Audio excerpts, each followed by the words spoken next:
রোজার পণ্য হিসেবে পরিচিত পণ্যের দাম তুলনামূলকভাবে ঠিক আছে। রোজার মাঝে দরকার অল্প কিছু পণ্যের দাম বেড়েছে আকাশ ছোঁয়া, তবে সংকট রয়েছে ভোজ্য তেলে। রমজান মাসে বিপুল পরিমাণ ভোগ্যপণ্য আমদানি হয়েছে। এতে রোজার নিত্যপণ্য হিসেবে পরিচিত ছোলা, খেজুর, ডাল, পেঁয়াজ, রসুন, চিনির বাজার এখন স্থিতিশীল। সবজির বাজারও রয়েছে স্থিতিশীল। গত বছরের তুলনায় আমাদের এবার বাজারটা, যেমন খেজুর, তারপরে আপনার সেমাই, চিনি, এরপর পেঁয়াজ, এগুলোর দাম আমরা কম পাচ্ছি এবার।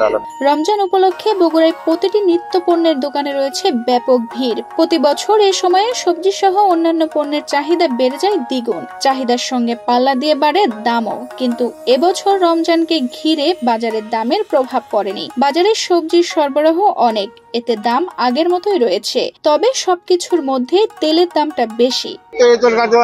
200 টাকা কেজি পেঁয়াজ খাসি, 200 টাকা মরিচ খাসি, এবার খাওয়া হচ্ছে 30 টাকা কেজি মরিচ, 30 টাকা পেঁয়াজ, 30 টাকা আলু, 20 টাকা, 10 টাকা, 70 টাকা কেজি আসে। এখন মেলা দাম কমছে, খালি তেলের দামটা না কমেনি।